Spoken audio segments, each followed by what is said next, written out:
tell me about your fashion holy grail that you've never been able to get your hands on. Ooh, that's a really good question, Tom. You know what, actually, this week I did score something which I've been after for a while. Well, not that long, it only came out in 2019, but I got a lovely Visvim pink jacket liner that at retail was like $3,000, like £1,800, like ludicrous for a nylon shell like jacket, and I found it on Yahoo Japan for 100 and odd quid. So I'm very happy about that. It's lovely. I wore it today. It went really well. Fashion's really great. I don't know, man. Like, I tell you what, I always despair at billionaires who dress badly, because it's like I just imagine how nicely I would dress if I had unlimited money. Maybe that's why you're. What's your? Maybe that's why you're not a billionaire. Spending it on clothes. Well, that is partly the case. My wardrobe, although extravagant, would not quite, because I only ever buy stuff secondhand pretty much. But even then, it wouldn't add up to $1 billion, even at retail. What's yours? I don't really have any like overall grails. I have a couple of things at the moment that I really want to buy, but I'm doing the 72-hour and 2-week rule. Like, wait 72 hours if you still want it. One is this Raf Simons Fred Perry collab polo on Vinted. Nobody buy it, please. It's like it has this like chunky knit collar and cuffs on the sleeves. Yeah, I know that. I know that stuff. That was good. Other than that, like I'm looking for like a good black pair of Levi's 501s. I bought a pair off Vinted that were way too small for me, because I always forget that black denim is smaller. Yeah, I'm a real sucker for coats and shoes. Like, I really would love a pair of Alden Indy 401s, I think is the model number. The boots that like Indiana Jones wears in the Indy. They're beautiful and expensive. But funnily enough, like I actually because my wonderful girlfriend Sinead, who has been on the show, introduced me to Vinted, which is an incredible secondhand vintage app site that you can use to buy clothes. That is 100 times better than Depop because it's cheaper, but it's perfect for me because it's a lot of like people's like mothers and wives just like clearing out wardrobes and putting stuff up, which for me is great because there's a lot of older punks and older skinheads who can't fit into their Fred Perry anymore, which I literally have the Fred Perry shirt that I'm wearing right now. I bought off Vinted, but my Doc Martens were like beaten to the ground and I was looking for a new pair, and I actually found a pair of made in England 1460s that should retail for like £250. I got them for £90 and they were in mint condition. Wow. Well, I'm a lucky man that insofar as I am within the range of Japanese men's sizing, I'm basically kind of a Japanese large. So luckily, and so I can buy stuff from Japan, and it is way cheaper than it is here. So top tips for listeners. Number one is, so Vinted's amazing. Marked, Markt, is a kind of consignment site for like good menswear. So it's not super cheap, but there's basically like a lot of great brands get consigned through there. And if you are a person who wears those kind of brands, you can sell stuff through there as well on consignment, which is very good. I also really like Vestiaire, which is a bit more like, it's a bit more aimed to more like formal wear stuff like suits and things, but that's really nice. And I've had some amazing bargains through there. I have a really nice, lovely Paul Smith vintage YSL suit sitting in my saved on Vestiaire that I'm willing to pull the trigger on soon. That's very good. And then my last tip is really get on via a proxy, because you can't buy directly anymore from them. Yahoo Japan, which is like the sort of Japanese equivalent of eBay, basically. And you can get proxy sites. I use one called Buyee, BUYEE.jp. There are other ones.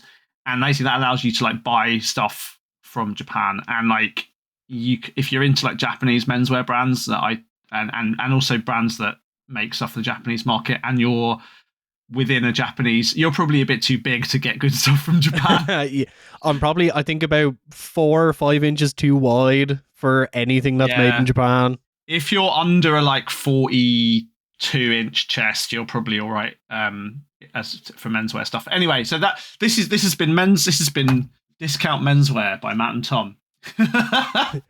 But, since you are a connoisseur of Japanese clothes and Japanese tchotchkes, as I can see on your shelf behind you, it is the perfect opportunity to talk about, as you can see from the title of this episode, Japan.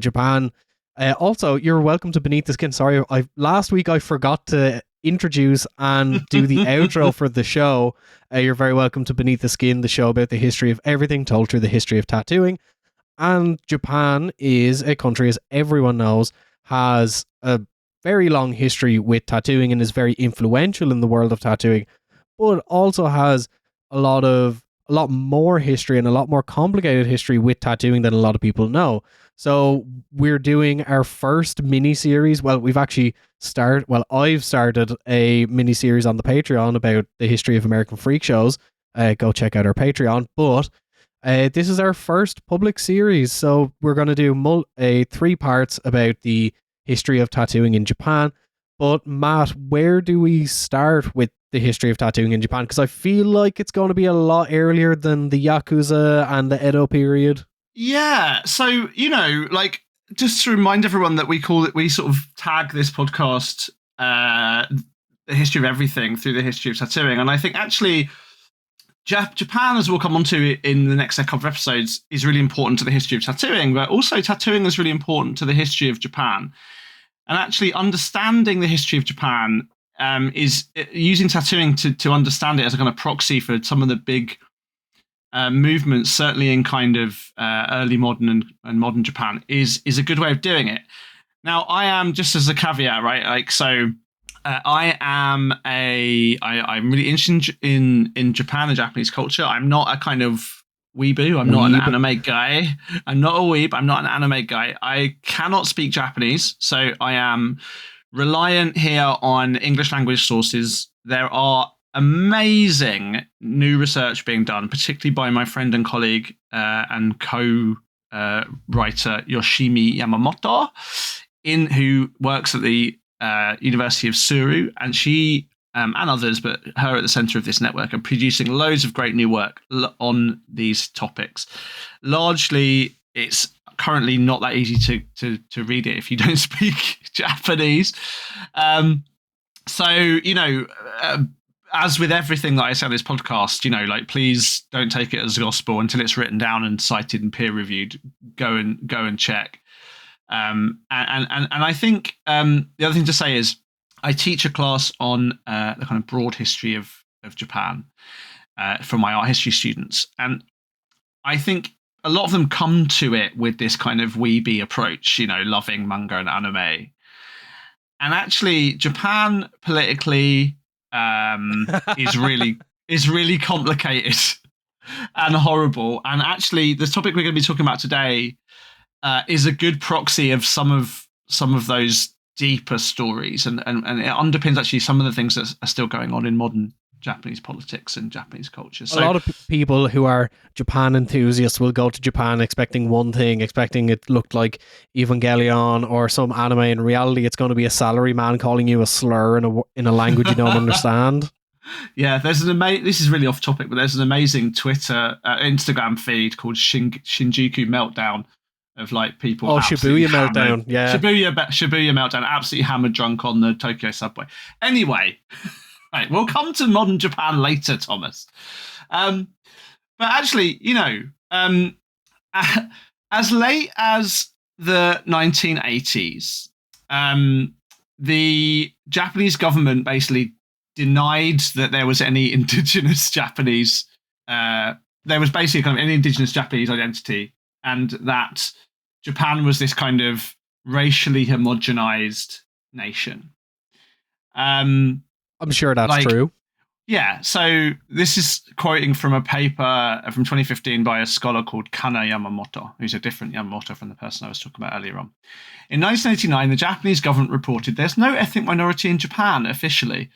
And actually, of course, that just sort of cannot logically be true, but it's certainly part of this idea of modern Japan, right? It's this idea of what's called Nihon Jinron, this idea of like Japan as racially homogenized, very anti-immigration, the modern state and contemporary state of Japan. But actually, I want to talk today about a group called the Ainu, who are a racialized minority who were colonized officially by the Japanese in the middle part of the 19th century, although they were under kind of feudal control before the Meiji era. They're basically a people who inhabit traditionally inhabited, at least, the northern island of Japan, Hokkaido, the bit that's up, if you could imagine the kind of geography of Japan, the bit that's up like near China and Russia and Korea, basically, like that top end of Japan. And it's difficult to know how many of them survive, partly because no one's counting. Like, basically, the modern Japanese census doesn't ask people their ethnic minority, their ethnic identity. Some do say that is a deliberate attempt to kind of erase Ainu identity. So there's only in 2008 according to Wikipedia at least, there was only about 100 native speakers of Ainu. There's perhaps about 25,000 Ainu people officially, maybe up to about 200,000. And, basically this is a result of both death through to introduced diseases, but also by kind of an active process from the 19th century of forced assimilation, basically forcing Ainu people by force or by kind of strong encouragement to give up their Ainu identity. And as we'll circle back to, tattooing is a big part of this. To foreshadow, one of the reasons that tattooing becomes so taboo in the 1860s, basically when Japan opens up to the West and is forced very rapidly by circumstance to become as Western and modern as possible, is to kind of avoid looking backwards, and they seek to ban tattooing very quickly in order to basically wipe out, or in order to kind of appear to the world as this modern country. Tattooing felt very backwards. That affected the kind of then burgeoning stuff that we might think of as Japanese tattooing today, but it also had the kind of bonus side effect of wiping out, or attempting to wipe out at least, a large part of this traditional Ainu culture. So when we're looking at the Ainu, what type of, say, cultural practices, not necessarily around tattooing, but just in general, made them distinct from mainland Japan or from other people living on Hokkaido? Yeah, well, so the feudal lords, Japan was a kind of feudal warring state for a long time. We might talk more about that next episode. And they were first basically kind of put under Japanese rule, feudal rule, as early as like the 14th century, maybe even the 13th century, actually. But were largely kind of left alone to their own devices. They were a traditional hunter-gathering society. So described actually by some European colonizers. And again, because of how quickly they were assimilated or wiped out, a lot of the accounts we have of their tattooing and of their other practices comes from European writers. In fact, there's no even real good Japanese language source about them until the 1700s in terms of their cultural practices. But basically, they're a kind of indigenous, described as aboriginal hunting, fishing culture, right? They are living, a very kind of traditional set of practices, living off the land, are hunting, are fishing, are living in fairly kind of normative structures, and thought of because of that, and talked about very straightforwardly as being quote unquote primitive or backward or barbarian. And at the point when Hokkaido was officially colonized by the modern Japanese state in the 1800s, the actual description of the Ainu was something like worse than dogs. They were thought of as kind of almost subhuman. Mm-hmm. And yeah, their tattooing practices are, I guess, to really simplify it, more visually reminiscent, more kind of evocative of the kind of tattooing we might think of as coming from the Pacific. As it's black, it's heavy, and actually it's largely actually in the records that we have, really exclusively on women. So in the same way as somewhere like Fiji, it's this exclusively female practice.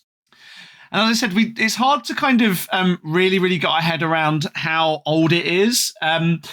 However, there's been some really interesting archaeology being done. Again, there's the best English language source on this actually is a book that came out a long time ago, 1982.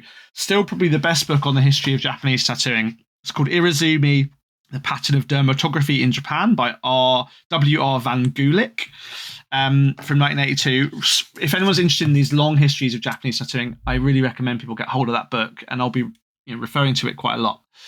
But basically, ancient Japan, prehistoric Japan, back to like at least 100,000 years, is a period that's called the Jomon period, Jomon.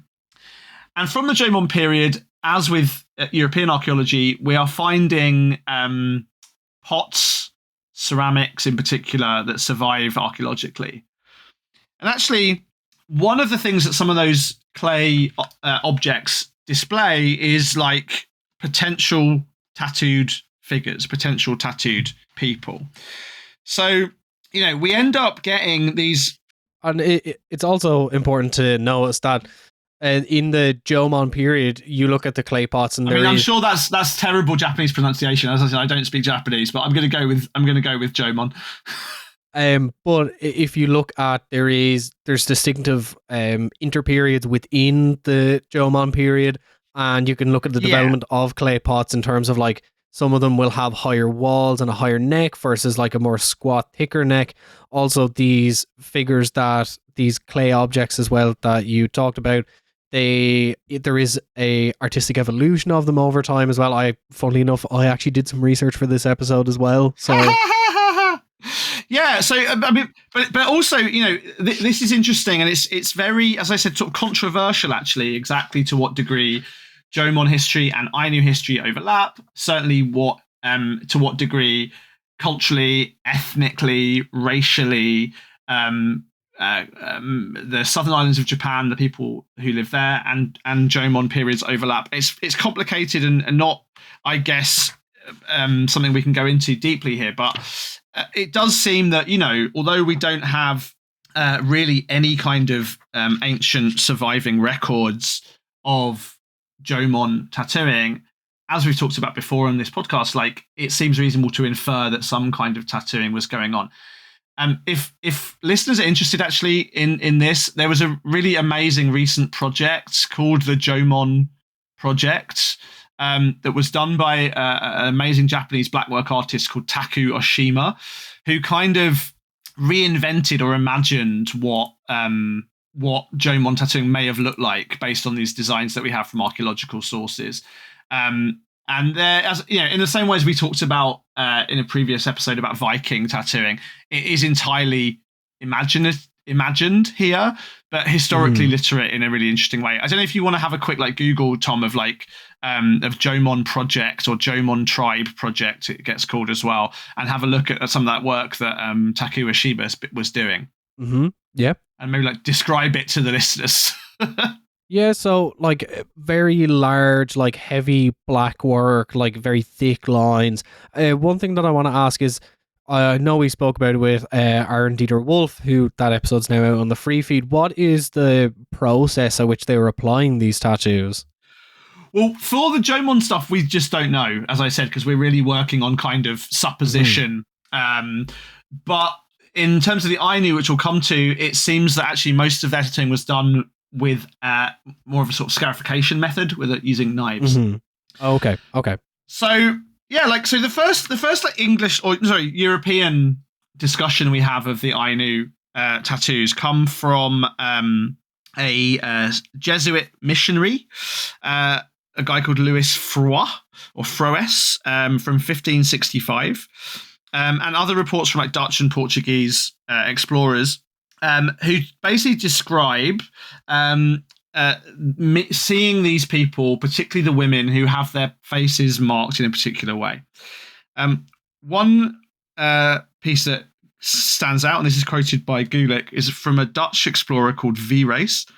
And he says, quote, "The women are not as dark as the men. Some have their hair cut short and all around so as to keep their eyes free.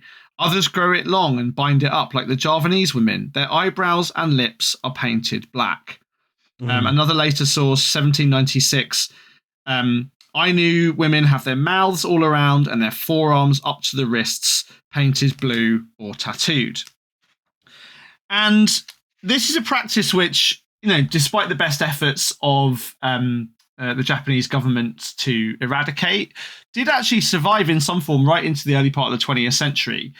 You can see photographs actually from the immediate post-Meiji period, this period after the 1858 moment when Japan was opened up to the West for the first time in a couple of hundred years.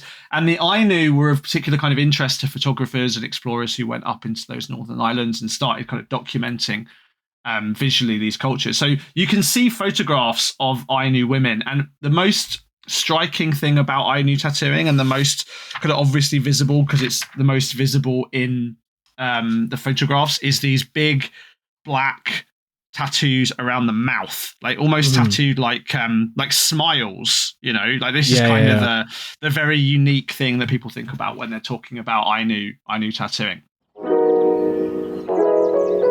Hey, are you enjoying the show?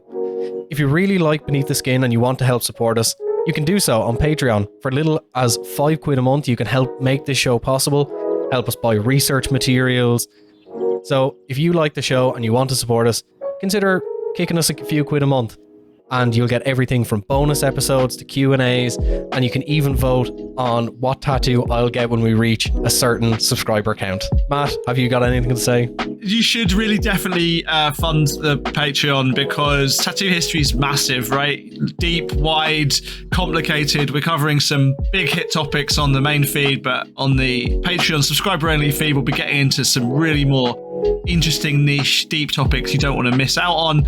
And honestly, the chance to kind of decide what Thomas gets on his body is probably just a once-in-a-lifetime opportunity. Subscribe, chuck us a few quid. Don't miss out on this chance to ruin Thomas's body forever.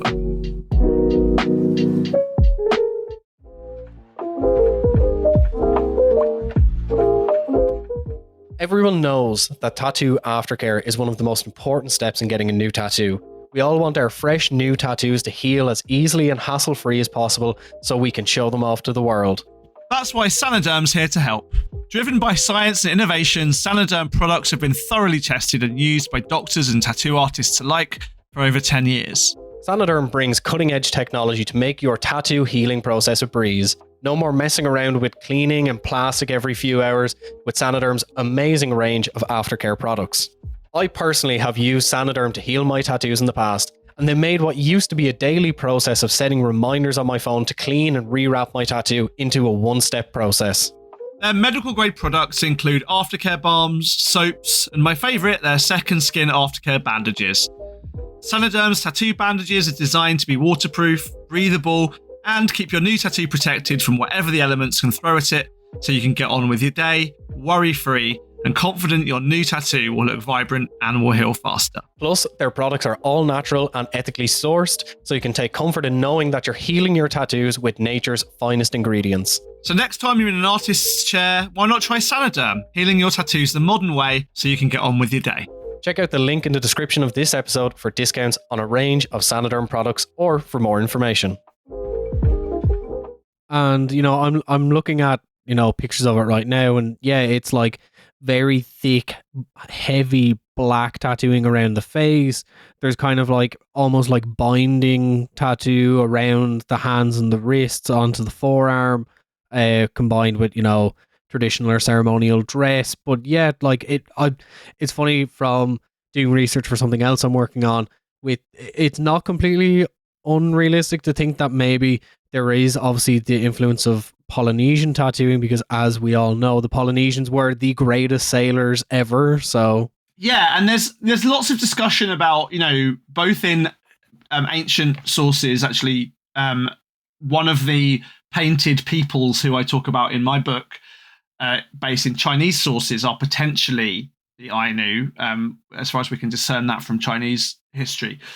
And so, actually, to what degree Ainu tattooing and all of tattooing in that region, in the kind of Pacific, and in the southern parts of China, in Vietnam, to what degree they're anthropologically connected, really has to be speculative, because we just simply don't have those records. But yeah, what we can be sure of is that, tattooing is a big important part of Ainu culture. In fact, again, one of the things that Ainu women were specifically encouraged to do, to assimilate, was move from a Hokkaido, or move away from their hunting and fishing lifestyles. And one of the things that was reported about them refusing to do that is because they didn't want to give up the tattooing, particularly the facial tattooing. Now, there's the smile. The smile kind of form is the form that's most obvious. In Gulick, he actually documents a kind of range of different patterns. Some of the women have dots around their mouths. Some of them have just outlines. And again, as with all these things, it's very difficult to properly kind of have a good understanding of what these quote unquote mean. Partly because, often, as we talked about with Maya Sialuk Jakobsen, where something similar happened with tattooing in the Arctic, outsiders go and ask the wrong questions, basically, and try and kind of fit reasoning or understanding of these practices into a kind of a worldview, or a magical system that they understand. But basically, as far as we can tell, as in the Arctic and as in other places in the Pacific, actually, this tattooing on women seems to happen around about 14 years of age. It seems to be coincident with kind of maturity. It seems to be regional. So different parts of the island and different kind of subgroupings of Ainu have different patterns. So it may be a kind of affiliative practice. And basically, it also seems to be linked, as with the Inuit myth, to the creation myth of the people. So again, kind of citing Van Gulik here, quote, "One of the deities in the Ainu pantheon was believed to have been tattooed. This particular deity was the sister of Aona Kamui, who descended from the sky as tutor of the Ainu. His divine sister accompanied him to teach the Ainu women their duties, and being herself tattooed, she introduced the custom and taught them how to tattoo before she returned to the divine abodes in the sky. It's not quite clear who this sister could be, since the name is not precisely known, and sources kind of disagree. But it does seem, as in the Inuit creation myths, that the tattooed woman is a really important figure in the kind of pantheon and religion. Also, as in places like Fiji and elsewhere in the Pacific, the patterns also seem to be linked to animals and kind of totemism to some degree, right? So I want to read you this. This is from a lot of what we know about the Ainu. Actually, is from the work of a guy called John Batchelor, who was a Victorian explorer, basically late 19th century. One of the first English language sources to go and kind of properly talk about the Ainu. But bear in mind, he's quite interested in stopping them doing this as a kind of Christianizing practice. So he says, "There's a surprise." There's a surprise. So in Batchelor's book, The Ainu and Their Folklore from 1901, he says, I'm trying to do my best Victorian gentleman voice. "That the Ainu women tattoo their lips and arms, in some districts their foreheads, has been reported often. The men, however, never tattoo themselves. It's an absurd habit and does not add to the beauty of the people. Nor have I yet been able to get any simple, direct and sensible reason as to how this custom arose or why it's kept up." Okay. Okay. Um, Once again, Christians going to countries that aren't Christian have one thing in mind, and that's stopping women from doing what they've probably been what doing they for want to do. thousands of years. Exactly. So he can't get any good reason. He does describe the process. So this is at least the process that was happening at the time that he went there. He says the tattoo is of a bluish black color, and the process of getting in is both simple and painful. Some birch bark is taken and put in a pan to soak. Next, a fire is made and an iron pot hung over it. After this, more birch bark is brought and burnt under the pot until the bottom is well blackened. When this has been thoroughly done, a woman takes a sharp knife, cuts a few gashes into the part to be tattooed, then takes some of the soot from the pot on her finger and rubs it in well. Then she takes a piece of cloth, dips it into the decoration in the pot, and with it washes the part operated upon. In children, the centre of the upper lip receives the first touches, then the lower lip, and so on alternately till the tattoo reaches almost from ear to ear. So it's this kind of scarificatory process, basically. Okay. And just one question, like, obviously, anyone who's familiar with the geography of Japan, Hokkaido it's the northernmost point. It's also very cold during the winter. Do we have any like preserved remains of Ainu women with tattoos? Not as far as I know. I didn't. I haven't found any or seen any of those come up. I guess it's possible that they may well be found. But actually, as I said, it's sort of for political reasons, as in Russia. It's sort of these ancient histories and in China, these kind of pan-ethnic, pan-indigenous histories of countries, modern nation states that present themselves as ethnically homogenous and kind of almost racially determinative. Those kind of studies become very, very, almost taboo. There's not a huge amount of interest in them because they complicate certain amounts of storytelling. There's lots of good books going right back actually to the middle of this century, but even recently about racism and the Ainu, and they're a particularly interesting case study. And I think a lot of as we'll talk about, the kind of taboos about tattooing that arise in the 19th and 20th century, or at least, if not directly, certainly in some senses derived from a kind of sense that tattooing is this barbaric practice that only happens by these by these northern people. So I was talking about the animal myths. So one of the myths is to do with frogs, and again, this is from Batchelor, although it has been discussed in other sources. He says, it's curious to remark in connection with tattooing that the Ainu fancy they can see tattoo marks on frogs, resembling those made on women. The following legend concerns the origin of these creatures is peculiar, to say the least, and it tells us that their first parent was neither more nor less than the woman who was cursed by God and had her bodily form change on account of her wickedness. He metamorphosed her as punishment, and her human spirit was turned into that of a demon. All that was left to show that it had once been a woman were very slight traces of tattoo marks. So there's this idea that, like, tattoos are kind of, the marks on frogs are indicative that they are kind of cursed and metamorphosed women. Again, let's talk about the control of women and the relationship of religion to the subjugation of women. It's really, really, as I said, kind of interesting. Even how, as in other places in the world, tattooing was so kind of, every Ainu woman was tattooed, and so basically sources sort of stopped mentioning it, and even like early Japanese anthropologists like aren't really that interested in properly recording it. Like, one of the earliest sources that exists on the Ainu tattooing in Japanese isn't until 1785. Isn't until like the late 18th century.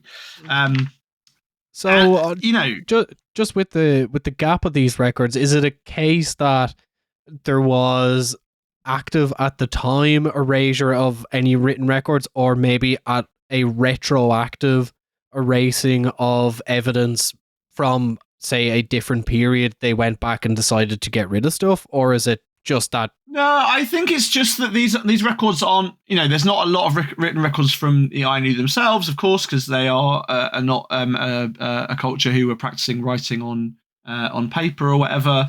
And actually, yeah, like in a way, as I said, the Japanese feudal forces first kind of moved up into Hokkaido in the 14th century, or even slightly earlier, late 13th century, and actually part of that process was like, well, actually, we want to use these lands, for trade, but actually we'll just leave them alone. They're sort of left alone largely up until basically the modern world and increasing threats from Russia in particular make it strategically useful for the Japanese, and certainly the Tokugawa and then certainly the Edo governments to actually settle Hokkaido, and to annex it. Like, it wasn't formally annexed until 1869, and instantly, as I said, well, I was going to say, and instantly the message is, and like with colonial expeditions all over the place, the justification for this kind of taking over of Ainu lands and the subjugation of their practices and their forced assimilation of Ainu people into mainstream modern Japanese life is like, these people are barely human. They are backwards, they are barbarian, they are not living in the way that we expect them to live. I mean, again, I wanted to sort of, maybe this is another good example. This is from 1892, again from Batchelor. He says, I mean, it's just disgusting, really, but it's kind of indicative. The Ainu women appear at first sight astonishingly ugly, dirty, and thoroughly spiritless. Pitiably miserable and unattractive do they look. They have dark, sooty-coloured tattoo marks on the upper and lower lips, and sometimes a line of the same disfiguring ornamentation across the foreheads. Various patterns are engraved on the backs of their grimy hands. Their feet are unshod, their hair matted and unkempt, reaches down to the shoulders in front and is cut in a kind of crescent shape behind. In addition to this, their garments are slovenly, untidy, and their countenances are sullen and dejected. It's not perhaps surprising that some of those who come into contact with these people, and after a very slight acquaintance with them, should go away disgusted with the opinion it would be no great loss to humanity if the Ainu were to become extinct. But that's not the writer's view. Right? And then he says, and this is also indicative, it's true that, intellectually speaking, a nobler race, the Japanese, is dispossessing the Ainu. And his disappearance or absorption is possibly being rendered necessary by the wonderful events that have taken place in Japan of late. But for all that, the Ainu is worthy not only of pity, but of sympathy and help. Right? So you can see there, right? Like, Europeans channel and actually bring scientific racism to Japan. There's some really interesting work on how, the Japanese are plenty racist against indigenous people, not just in Hokkaido before Europeans arrive, but as soon as Westerners arrive and bring to them, scientific racism, they very quickly kind of work out how to make that make sense for their own own kind of indigenous identities, and actually that quote from Batchelor is really indicative, because he's sort of saying the Europeans in a way found it very hard to initially tessellate European ideas about the racial superiority of white people with what they found in Japan, which was this culture which had been separated for centuries, which was organized, which was militarily powerful, which had complex religion, which had beautiful art and aesthetics. And of course, like, the adjustment there is like, well, actually, the Japanese are like Europeans. And in fact, the Japanese lean very heavily into that themselves because it helps them avoid colonialization themselves. But this northern part of the territory, they're not like us at all. And in fact, the Japanese even agree. And the fact they're racist against them sort of explains just how like Europeans the Japanese are, right? But also on the flip side, now I want to ask, obviously Japan is very well known for having a very rich artistic culture, like every kind of culture around the world. What is, because of the complexity of Japanese visual culture, like particularly as you're moving past the introduction of Shinto into Japan, like, I'm kind of surprised that there isn't some sort of representation of tattooing in mainland Japanese, and it's just the Ainu. What are they doing instead? Well, actually, because again, this is sort of something we have to discern from, for example, Chinese records. The pre-modern and certainly pre-feudal history of Japan is contested, but tattooing basically, from what we know about it in ancient Japan, is largely punitive, is largely penal, right? So Okay. the first mentions of tattooing in Japan are like right back in about tattooing in Japan are right back in like first century Chinese sources. But those descriptions from about 100 AD right the way through to kind of 500 or so AD are about punishment tattooing. So it's really clear that if in the main part of the feudal culture of Japan, tattooing is stigmatized pretty early, right? Like used taken from China, where again, I haven't talked about this on the podcast, have we? We'll do an episode about China. But again, like in China, the Han Chinese don't have indigenous tattooing, and they talk about their barbarian neighbors, quote unquote barbarian neighbors, as being tattooed people. So because of the kind of very early influence and settlement of Chinese thought and Chinese,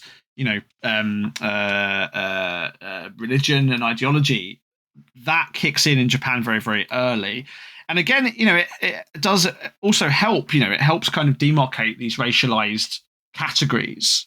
I think we should talk in more detail in the next episode about how those particular kind of cultures from the main islands feed in right to the contemporary ideas of tattooing, the 1700s plus basically ideas of tattooing. But yeah, there's other than the Jomon and deep prehistories and in Chinese records do suggest that actually there was in the past, in the ancient past, there was male and female tattooing happening. There was this kind of before living memory, before historical memory set of practices. But it's very, very hard to make sense of this.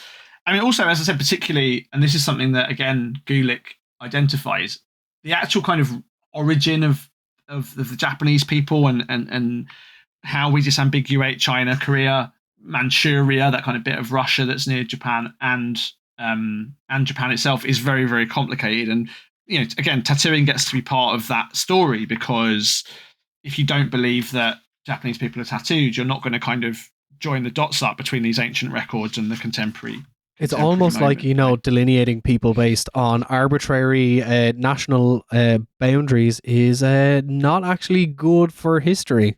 Not good for history. I mean, there are almost these sort of quasi mythical or legendary spaces that get talked about, which are likely to have been in Japan in Chinese sources, which get called the lands of Wo, or spelt WA but pronounced, I think, more like Wo.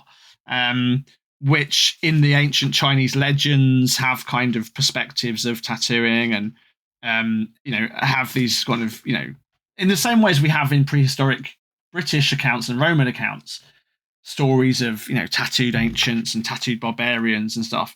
It's really impossible, as we talked about with Aaron, actually, to disambiguate how much of that is true and how much of that is false and how much of that is somewhere between. We can use that Jomon era pottery, which actually is an era which covers, where Jomon people seem to have lived all over modern Japan. How much of that, how much of those representations are tattooing is really difficult to know. I should also say, I think we mentioned it up the top, but this also applies to other racialized subgroups in Japan, particularly Okinawa and Taiwan in the southern part, the bit of Japan that's closer to the Pacific, which have their own tattoo traditions, their own histories of colonialism by China and Japan over the centuries, and also of racial, cleansing, so to speak.